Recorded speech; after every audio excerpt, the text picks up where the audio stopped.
Hi everyone. Theodora and I thought we'd do a quick Facebook Live because we attended our first Business Chicks webinar this morning and it was fantastic, and we both are feeling very inspired because the webinar was with Marianne Williamson. Yep. And it was a great motivating session this morning that we both walked away from and went, wow. We took lots of notes from it. And so we thought we'll just do a bit of a debrief and just talk about some of our key learnings that we came away with from this session. And it's also made me realize I need to do a lot more of these types of webinars because they're very energizing. Oh, it's fantastic. I think we have to give a big shout out to Business Chicks because the speaker's well known, Marianne Williamson, but it was so enlightening and so on point in terms of the environment that we're all living in, the things that we can do and things that we can do as women and women in business, but not necessarily just in business, just women in day-to-day life. So yeah, we're very excited and inspired from this morning's session. Exactly. So let's, maybe if we unpack some of the key learnings, if, I don't know, top 3 or whatever, and then talk about what it meant for us. And hopefully that can interest and help people out there as well. Yeah, excellent. So I think, obviously we both took a lot of notes through this, which was just the way we operate. Yeah. But I think one of my key takeaways was something that Marianne said very early on, is around we must take the leap from me to we. Yeah.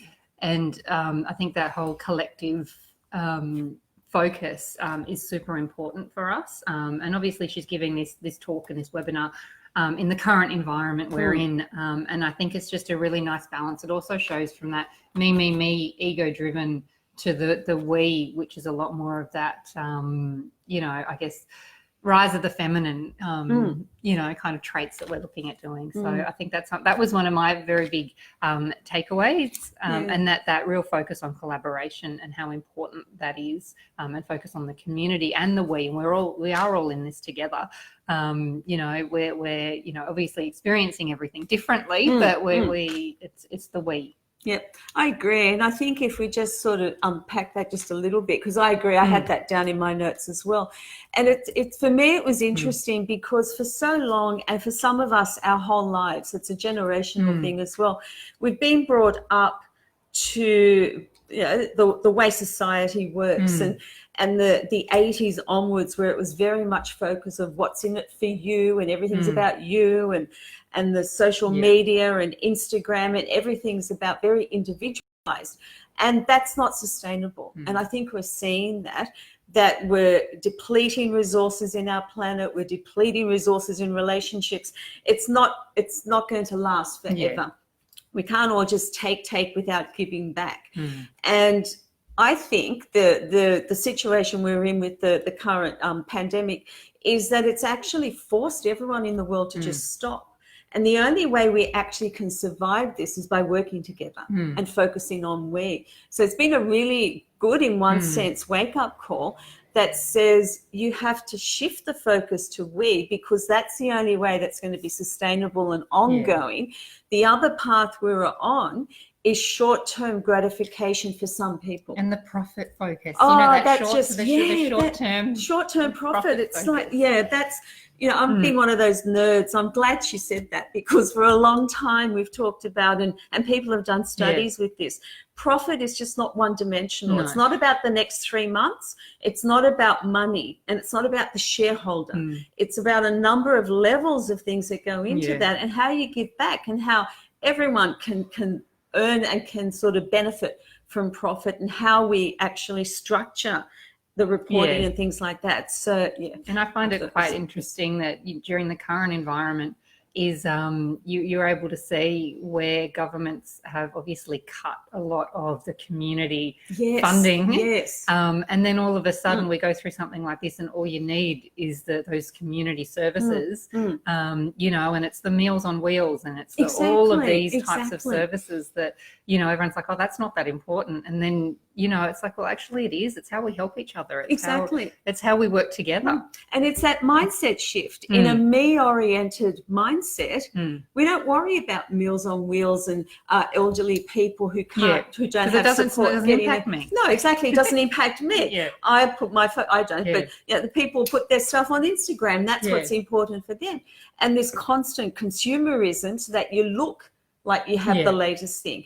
So I think that's a good point. I think we're heading in the right direction. It is about we, and it is something that's a long-term sustainable approach. And we're all part of the human race. We're all here together, and we need to help each other. And I think we've lost focus. I mean, obviously we've lost focus. Just look at, kind of the political environment around the world. But, when you start to look at this, that we are the community, we are humanity, and I think a lot of the society has been built on things that don't kind of suit.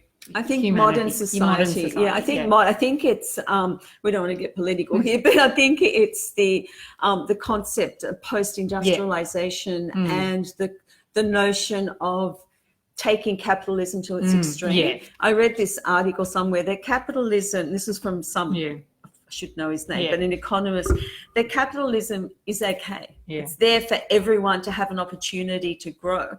But we've now, over the last decade or so, we've just taken it to an extreme where the few are growing and the bulk of the people aren't benefiting. But it is. I think that was a really important point. I think it's reflective of the world and where we need to be. Yeah, exactly. Yeah. So which is really interesting. Okay, what was one of your takeaways? One of my takeaways was the story she told about when she used to have a shop. Yeah. And the Texan man went into her shop and gave her advice on how to make money is to actually see everyone who walks into her shop as a potential sale. So basically a dollar sign. So, and she didn't feel comfortable with that. And I don't think anyone in the audience probably felt comfortable because it dehumanizes people and turns them into profit. But it's very much the way sales was done. Exactly. It's like I've worked, 15 years in the finance industry. It's how you did sales back then. But her take on it, I thought, was fantastic when she talked about what she decided to do after thinking about this for a long time, was that she would give love to everyone who who walked into her store. She would send out love and the vibration of love and bless them. And what that would do is make people feel good about being in her store. So more people would come and people would keep coming, and then they would buy stuff. So you still get, and what I liked is that it's not about we have to be, alternate, if I can use the word hippies, because there's nothing wrong with being a hippie, but we don't have to be alternate, natural type people. We can still live in the real business world if that's where you choose to live. But you can do business in a more ethical, we-oriented, much better way. So more conscious. It's more conscious, that's the word. It's obviously that rising consciousness. Yeah, that's exactly at the moment that's driving all of this as well. Kind of that Marianne did allude to in the way she was talking about a lot of this stuff. So I definitely think that's so interesting. And the way that she talks about send love out. Yes. And her morning meditation practice that she spoke about, which we're both adopting. Yeah, we did that straight away. So I'm very kind of structured with my nighttime meditation. So I'm very happy with that. But the one thing I don't do is a morning meditation. She's completely right in the way that it sets you up for the day. It does kind of realign your nervous system as well. So it's a way of setting that intention and setting your day up. So I did quite like that. So did I, and I think we both texted each other and went, we got to do our meditation now before anything else that we have to do. So I think, so that's really good. Okay, so one of the other, takeaways or practices that I'm going to start doing is practice emotional discipline. Yeah. So that was a really good point, and I think it really hit home with me because it's about checking in on yourself throughout the day as well, and checking in on your thoughts and saying to yourself, okay, I'm, this is similar to the Brene Brown this is the story I tell myself, because Yes, we often follow these own thought patterns in our head that leads to these really negative parts. So I think it's catching that up front and also going, okay, if I follow through with this thought, this is not leading me to a good place. So, and I think that emotional discipline, which I like the way she said it, and I think it's a really good one for us all to kind of check in with those thoughts that we have, because thoughts do create our reality. So making sure that we are feeding ourselves the right, I guess, language as well. I think that I agree. I think that was a really important one, because it also, I think, is underpinned by personal accountability and responsibility for self. Yeah. Rather than just sort of throw everything out there. It's about stopping, consolidating and thinking, reflecting on, and it doesn't mean you can't be angry and upset. Of course we can be, but not just spray people with it. I've been on the receiving end of that when people are upset and it's like an energy spray of negativity, and it's like, no, go back. So white light. It sounds like I do. White light, protect myself, and then I usually just flick it back. Maybe I shouldn't. But it's like, and you don't want to be on the receiving end. So taking that personal responsibility to vent, but warn people you're going to vent.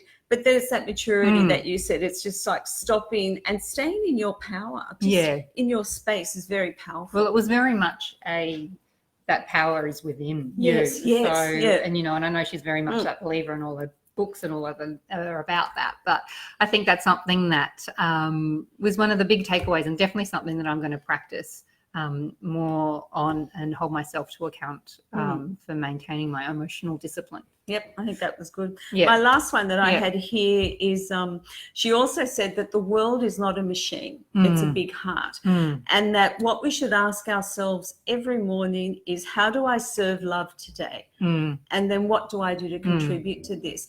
And I remember when she was running in the presidential election, and she talked about this. She talked about coming from a position of love. And what was interesting was that some people didn't understand that and couldn't understand what she meant. But I thought it was very clear today that if you look at the context, that the world isn't a machine. People are not machines. We're not two-dimensional. We are living, breathing, and everyone has a heart, and that we're surrounded by the energy of love.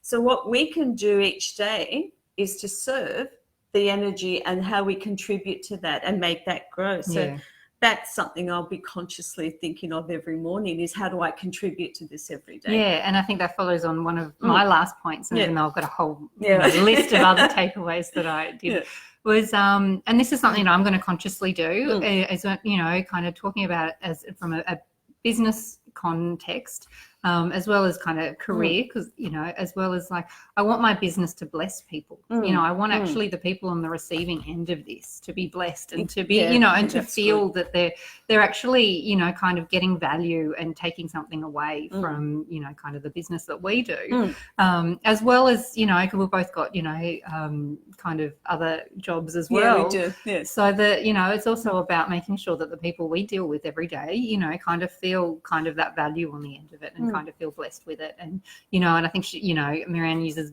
strong language like that, I think, which is quite powerful as well. But I think definitely something on the back end of your comment as well, that making sure that you're setting that intention to make sure that your business is blessing other people. Exactly.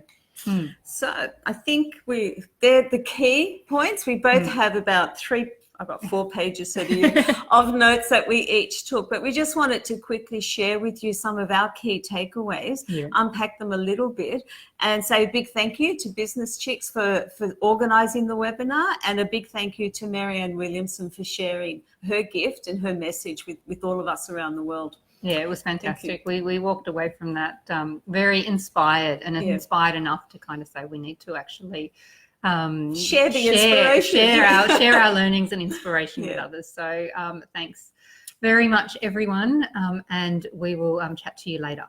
Thank you. Bye. Have a great day. Bye. Bye. See you.